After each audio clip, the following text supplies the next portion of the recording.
Hi guys, welcome to vocab expert.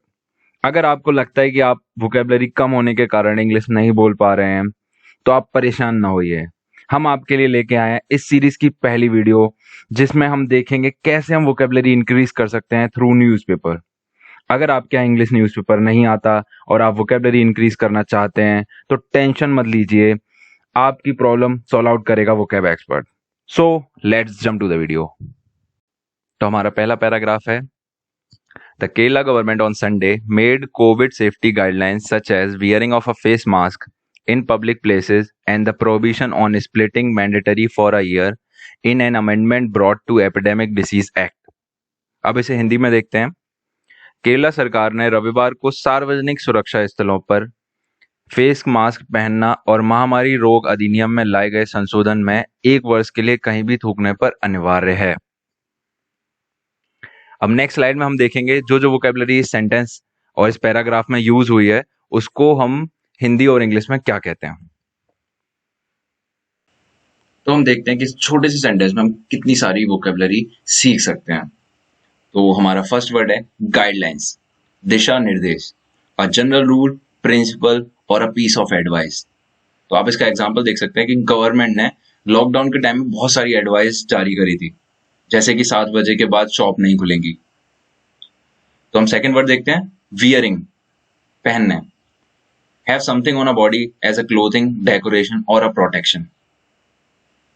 Third word है हमारा prohibition, रोक, action of forwarding something specially by law. Forwarding का मतलब है बैन। तो गवर्नमेंट ने बहुत सारी चीजों पर रोक लगा दी थी लॉकडाउन में, जैसे कि लोग 7 बजे के बाद घर से बाहर ना निकलें accept in case of emergency. तो हम फोर्थ वर्ड देखते हैं, मैंडेटरी, अनिवार्य, रिक्वायर्ड बाय लॉ और अ मैंडेट, और इसे हम बोल सकते हैं कंपलसरी। मैंडेटरी का मतलब कंपलसरी भी। एंड फिफ्थ वर्ड है हमारा अमेंडमेंट, संशोधन। तो जैसे सीएए आया था, citizen amendment act, that means कि सिटीजनशिप एक्ट पहले भी था, बट उसमें कुछ चेंजेस के बाद वो सीएए आया, citizen amendment act, a minor change और addition design to improve a text और अ पीस ऑफ लेजिस्लेशन। तो हम आगे देखते हैं, आगे हमारा वर्ड कौन सा है। ब्रॉड। ब्रॉड हमारी ना पास्ट फॉर्म है ब्रिंग की, तो ब्रॉड मतलब लाया, लाना। नेक्स्ट वर्ड है हमारा एपिडेमिक, महामारी, a wide spread of occurrence of an infection disease in an community. जैसे कि अभी कोरोना चल रहा है, जो कि बहुत एरिया में मतलब बहुत सारे देशों में फैल चुका है, तो हम उसे एपिडेमिक बोल रहे हैं, महामारी, और इसे हम पेंडेमिक भी बोलते हैं। तो हम नेक्स्ट सेंटेंस देखते हैं।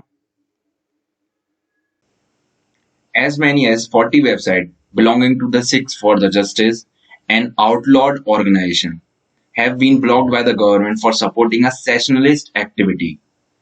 Home Ministry had banned the SFG for its alleged anti-national activities. तो अब इसको हिंदी में देखते हैं कि हिंदी में क्या है इसका अनुवाद। तो सरकार द्वारा अलगाववादी गतिविधियों का समर्थन करने के लिए एक गैर कानूनी संगठन एसएफजी के लिए 40 से अधिक वेबसाइटों को सरकार द्वारा बंद कर दिया गया है। गृह मंत्रालय ने एसएफजी को उनकी कथित एंटी नेशनल एक्टिविटीज के लिए प्रतिबंधित कर दिया था। तो हम इसमें देखेंगे कि इस सेंटेंस में कौन कौन सी वोकेबलरी हम सीख सकते हैं। Now we will see the some of vocabulary words that belongs to this sentence. तो हमारा पहला वर्ड है बिलोंग। ये एक वर्ब है और इसका मीनिंग है हमारा संबंधित। तो इसकी प्रेजेंट फॉर्म में बिलोंग्स एंड इसकी पास्ट फॉर्म में बिलोंग्ड। तो हम इसे सेंटेंस में कैसे यूज कर सकते हैं, लाइक हम अपने फ्रेंड से बहुत बार बोलते हैं या तो इस धरती का नहीं लगता, तो आप उससे बोल सकते हो you does not belongs to this earth. Second word है हमारा आउटलॉड। आउटलॉड का मीन्स है गैर कानूनी, घोषित कर देना, या मेड इलीगल या बैन। तो हम इसे सेंटेंस में कैसे यूज कर सकते हैं, like Indian government has outlawed 15 Chinese app. Third हमारा वर्ड है ऑर्गेनाइजेशन। ऑर्गेनाइजेशन का मतलब है संगठन, an organized group of people with a particular purpose. हम सेंटेंस में कैसे यूज कर सकते हैं, I am working in that organization who work for the poor people. Fourth word है हमारा ब्लॉक, रुकावट, ऑब्स्टिकल, कंजेस्टेड। फिफ्थ है हमारा सपोर्टिंग, सहारा देने वाला, लाइक गिव असिस्टेंट। तो तो हम इसे सेंटेंस में कैसे यूज कर सकते हैं? हम बोल सकते हैं कि please give your assistance to solve this problem. तो हमारा फिफ्थ वर्ड है सेशनलिस्ट। हिंदी में बोलते हैं अलगाववादी। Favouring a policy of remaining apart from affairs और इंटरेस्ट ऑफ अदर ग्रुप। अलगाववादी हमारे होते हैं ना, वो अलग ही कुछ मांगते हैं, मतलब लाइक अलग स्टेट बोल रहे होते हैं कि उन्हें अलग स्टेट चाहिए, मतलब वो आइसोलेशन, मतलब अलग होना चाहते हैं। तो इन्हें और भी हम दूसरा और वर्ड से बोलते हैं आइसोलेशनलिस्ट। तो हम नेक्स्ट वर्ड देखते हैं।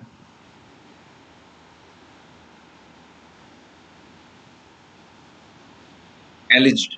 एलिज्ड मतलब होता है कथित, claim or assert that someone has done something illegal or a wrong or typically without proof. Next word है हमारा एंटी नेशनल, राष्ट्र विरोधी। The oppose to a national interest और अ नेशनलिज्म। लाइक जेएनयू में जो नारे लग रहे थे वो एंटी नेशनल थे, राष्ट्र विरोधी थे। तो नेक्स्ट सेंटेंस देखते हैं। India should remain on a high alert against the locust attack for the next 4 weeks. The Food and Agriculture Organization has warned amid the country facing the worst locust attack in 26 years. Stepping up its effort, the government is using a latest technology and equipment like a drone and a Bell helicopters to control the menace. तो हम इसको हिंदी में देखते हैं, इसका अर्थ क्या है। भारत को अगले 4 हफ्तों तक टिड्डियों के हमले के खिलाफ हाई अलर्ट पर रहना चाहिए। खाद्य और कृषि संगठन ने देश में 26 वर्षों में सबसे खराब टिड्डी हमले का सामना करने के लिए चेतावनी दी है। अपने प्रयासों को आगे बढ़ाते हुए सरकार नवीनतम तकनीकों और उपकरणों का प्रयोग कर रही है, जैसे ड्रोन और खतरे को नियंत्रण करने के लिए हेलीकॉप्टर। तो हम आगे देखते हैं कि इस सेंटेंस से हम कितनी वोकेबलरी सीख सकते हैं। फर्स्ट वर्ड है हमारा वार्न्ड। ये हमारी वर्ब है जिसकी पास्ट फॉर्म है ये वार्न की। तो इसका मतलब क्या होता है? आगाह। The inform someone in advance of a possible danger. Next word है हमारा एमिड, के बीच, surrounded by, in the middle of. Third word है हमारा वर्स्ट, सबसे खराब, मोस्ट सीवियरली और सीरियसली। फिफ्थ वर्ड है हमारा इक्विपमेंट, उपकरण, the necessary item for a particular purpose. And the fifth word है हमारा मिनेंस। मिनेंस मतलब है खतरा, अ पर्सन और a thing that is likely to cause harm, a threat और a danger. Thank you guys for watching our video. If you like our content, then please like our video and subscribe our channel and hit the bell icon so that you will not miss any new video notification. And don't forget to comment in the comment box about our video. Thank you guys.